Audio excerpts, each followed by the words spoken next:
আমাদের সাথে আসতে হবে স্যার। কোথায় আসতে হবে? কোথায়?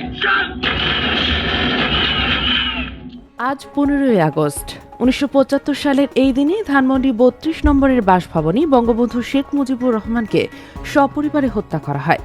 বাংলাদেশের ইতিহাসে দিনটি একটি অত্যন্ত আলোচিত ও মর্মান্তিক ঘটনা হিসাবে বিবেচিত।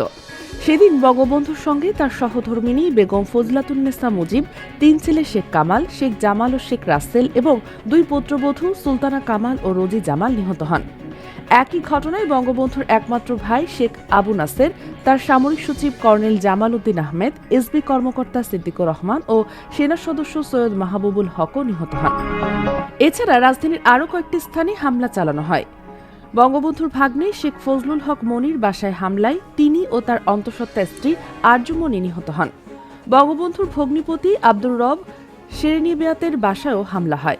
সেখানে আব্দুর রব শেরনিয়াবাত, তার মেয়ে বেবি, ছেলে আরিফ শেরনিয়াবাত, নাতি সুকান্ত বাবু, বড় ভাইয়ের ছেলে সজীব শেরনিয়াবাত সহ কয়েকজন নিহত হন। তবে দেশের বাইরে থাকায় সেদিন প্রাণে বেঁচে যান বঙ্গবন্ধুর 2 মেয়ে শেখ হাসিনা ও শেখ রেহানা। তারা তখন বেলজিয়ামের ব্রাসেলসে অবস্থান করছিলেন। পরবর্তীতে আওয়ামী লীগ সরকারের সময় 15 আগস্ট জাতীয় শোক দিবস হিসাবে পালন করা হতো এবং এদিন সরকারি ছুটি ছিল। 2024 সালের 5 আগস্ট শেখ হাসিনার সরকারের পতনের পর অন্তর্বর্তীকালীন সরকার 15 আগস্টের সরকারি ছুটি বাতিল করে।